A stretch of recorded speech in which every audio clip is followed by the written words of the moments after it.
Қайырлы күн достар, сіздермен Азиза. Бүгін осындай өте дәмді, әрі тойымды және де өте жеңіл салат дайындайтын боламыз. Сондықтан да видеоны соңына дейін қараңыздар. Ең алдымен бір жұмыртқамызды осылай табамызға пісіріп алатын боламыз. Жып-жыға қылып пісіріп аламыз. Оны осылай піскеннен соң бөлек ыдысқа қойып қоятын боламыз. Келесі кезекте осылай қиярымызды турап аламыз. Соломка қылып, осылай жіңішке қылып турап аламыз. Енді мына жерде картофельный соломкалар, оны арнайы дүкеннен сатып алдым, болмаса өздеріңіз пісірсеңіздер де болады. Осылай картофель пай-пай таяқшаларын қоямыз. Содан соң оның жанына қиярымызды салып шығатын боламыз.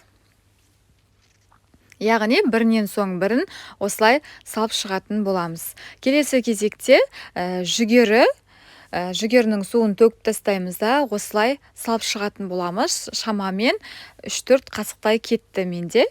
Осылай қойып, бірінен соң бірін қойып шығатын боламыз. Келесі кезекте қызанақ. Қызанақты да осылай ұзынша, яғни соломка қылып турап алатын боламыз. Оны да осылай қызанақтарымызды қойып шығатын боламыз. Келесі кезекте жаңағы қуырылған жұмыртқамыз, яғни омлетіміз, оны осылай жіңішке қылып тураймыз. Дәл оны да соломка қылып турап алатын боламыз.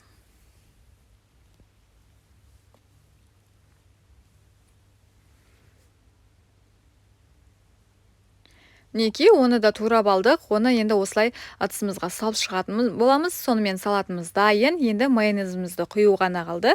Мен әсемдік ретінде майонезді осылай кондитерлі қапшыққа салып, осылай әдемі етіп құйып шықтым. Ол маңызды емес, қалауыңызша құйсаңыздар да болады.